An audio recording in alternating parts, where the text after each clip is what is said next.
You did not get hurt in a bar. You got hurt in a church.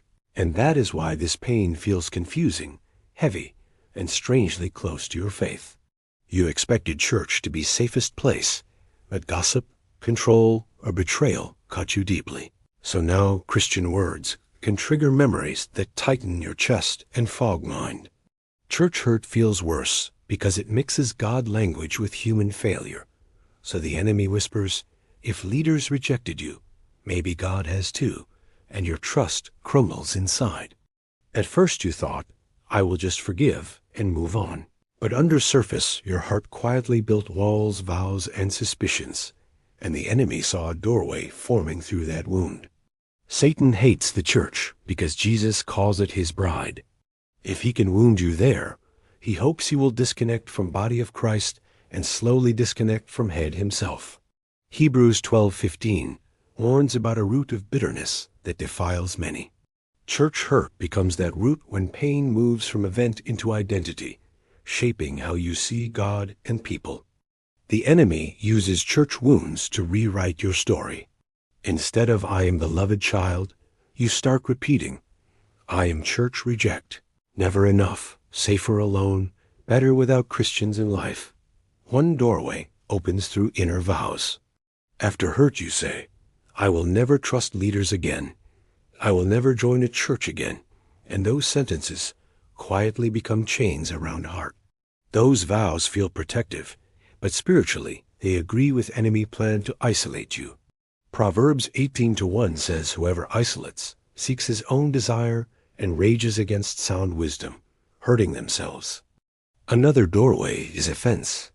Jesus warned in Matthew 24:10, many will be offended and betray one another.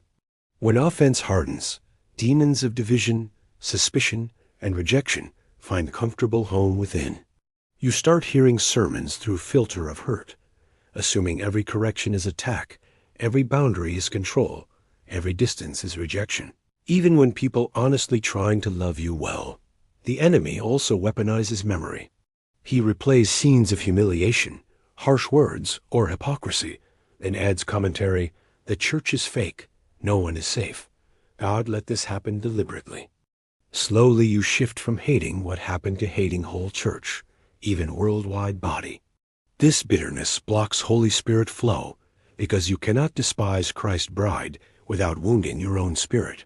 Ephesians 4:27 says, do not give the devil a foothold. Church hurt becomes that foothold when anger stays unresolved, turning into resentment that colors every future relationship and decision unconsciously. You may notice patterns. You enter new churches hopeful, but small disappointments feel huge. You leave quickly, saying, it is happening again, without realizing old wound is interpreting new situations. That is how wound becomes door. Instead of one painful church, now whole spiritual life shaped by offense. Enemy whispers, protect yourself, so you stop serving, trusting, and obeying callings. Some respond by becoming spiritual consumers, watching services online, criticizing everything, yet never allowing themselves to be known, accountable, or truly loved. The wound keeps them near crowd, but far covenant. Others swing opposite, remaining physically present, but emotionally numb. They sit, sing, serve, yet heart says, I am done. The enemy does not mind attendance if hope and vulnerability died. Jesus understands church hurt more than anyone.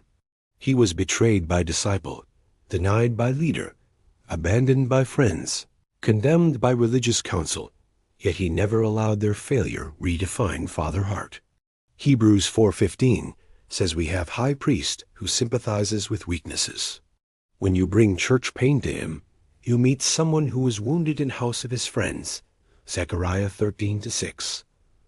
Healing begins when you admit, yes, I was hurt, instead of pretending nothing happened. Denial locks pain inside. Honesty lets Holy Spirit touch places you have hidden even from yourself. Next, you must separate God from people behavior. James 1:17 says every good gift comes from Father, with whom is no shadow. Leaders can misrepresent him. He remains perfect, and trustworthy. Ask yourself, what lies did I believe because of this wound? Maybe my voice is not welcome. My gifts are dangerous. I am too much. Write them down before God courageously. Then search Scripture for truth that confronts each lie. If wound says, I am unwanted, answer with Ephesians 1-6, I am accepted in the Beloved, chosen before foundation of world. Forgiveness is doorway out of bondage. It does not say, what they did was fine. It says, I release my right to revenge and hand case to God. Matthew 6:14 emphasizes this. Forgiving church does not mean ignoring injustice. Sometimes confrontation, reporting abuse, or leaving unhealthy structure is necessary. But forgiveness releases your heart from being chained emotionally to their sin indefinitely. Speak it plainly, Lord. I forgive those pastors, friends, intercessors who hurt me. I release them from my judgment. Heal my heart where their words pierce deepest, even memories currently. Sometimes pain is generational. Maybe parents were wounded by church and past cynicism. Break agreement by saying, I choose not to inherit this bitterness. My story with Christ's body will differ. The enemy also uses church hurt to tempt you into pride. You begin thinking, I see more clearly than everyone. I alone stay pure, while others are blind, thus creating superiority stronghold. Pride feels comforting after rejection, but it keeps you from learning, receiving correction, or belonging. 1 Peter 5:5 says God opposes proud, but gives grace to humble, including wounded hearts. Healing requires humility to admit, people failed me, but I have also failed people. I have hurt, misjudged, gossiped. That honesty softens heart where bitterness made everything sharp and defensive. Invite Holy Spirit to show how wound changed you. Did you stop giving, worshiping freely, sharing faith, trusting leaders? Recognizing these shifts helps you see where enemies successfully alter direction. You may need lament. Read Psalms like 42, 55, 73, where psalmists pour disappointment about community and leaders yet end anchoring hope in God, not in people performance or stability. After lament and forgiveness, God may call you to build boundaries. Some leaders were unsafe. Returning unchanged would be foolish. Wisdom chooses healthy churches and relationships, not repeated entanglements with abuse. Survey new community by fruit, humility, accountability, not show. Ask, do leaders repent, share power, honor process, or demand loyalty without question? Healing includes learning to recognize healthy authority patterns. The enemy will try convince you. Every church is same. That is lie. Jesus has genuine shepherds, Jeremiah 3:15, who feed people with knowledge and understanding, although humans remain imperfect. Remember, early church had conflicts, hypocrisy, and favoritism. Acts 6, Galatians 2, yet God called believers to stay engaged, address problems, not abandon fellowship. Our wounds must not rewrite his design. Hebrews 10:25 says, do not forsake assembling, but encourage one another, especially as day approaches. Church hurt tempts you to do opposite, isolating when you most need strengthening from others.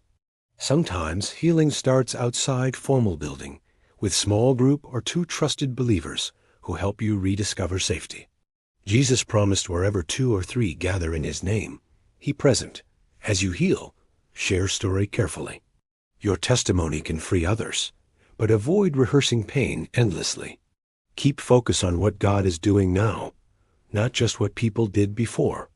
The wound became door for enemy, but it can become door for ministry.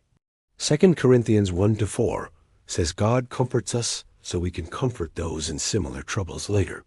Ask God for healed perspective on old church, not to justify wrong, but to see brokenness, pressures, or spiritual warfare that may have shaped behavior of those who hurt you.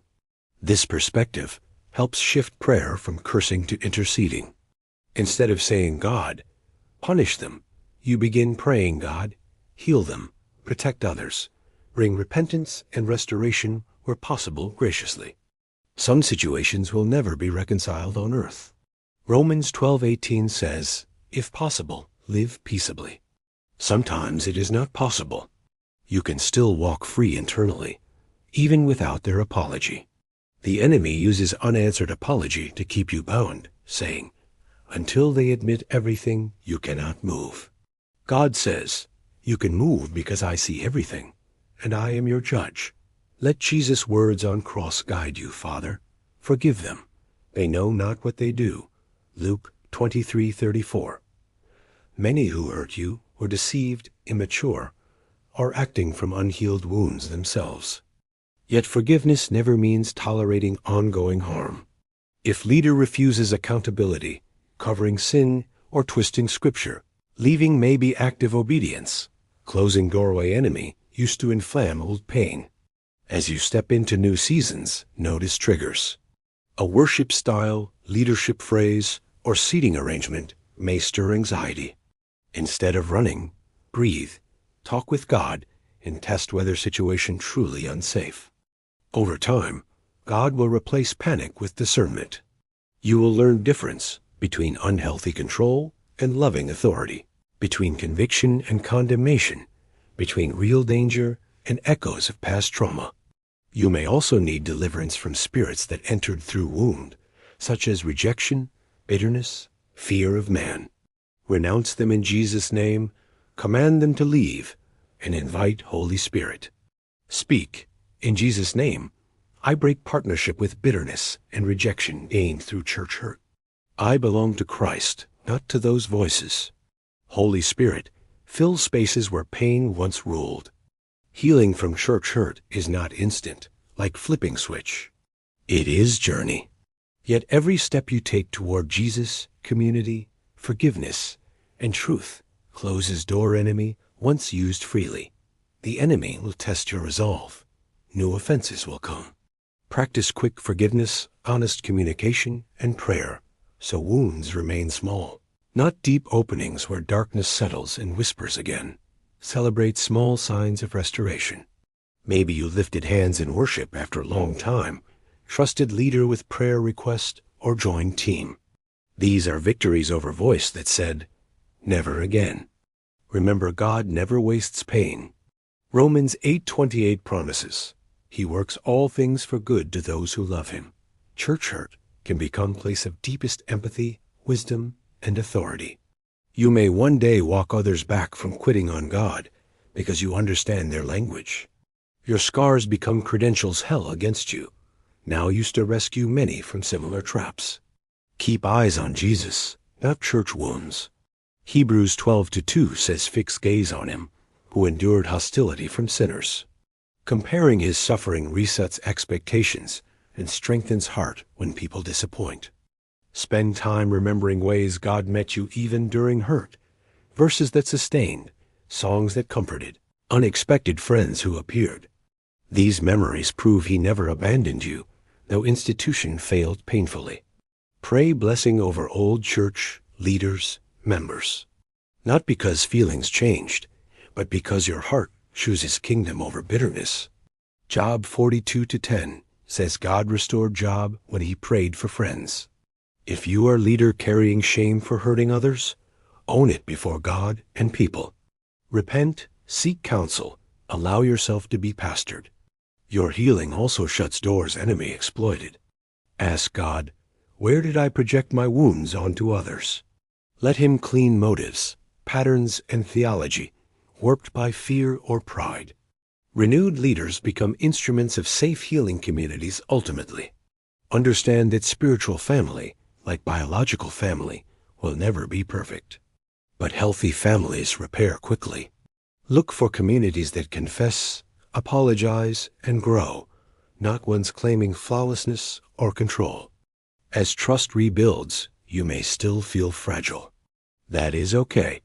Psalm 34:18 says God is near brokenhearted. He walks with you into each service, conversation, and new responsibility carefully. Continue processing with God regularly. Do not let new disappointments stack silently.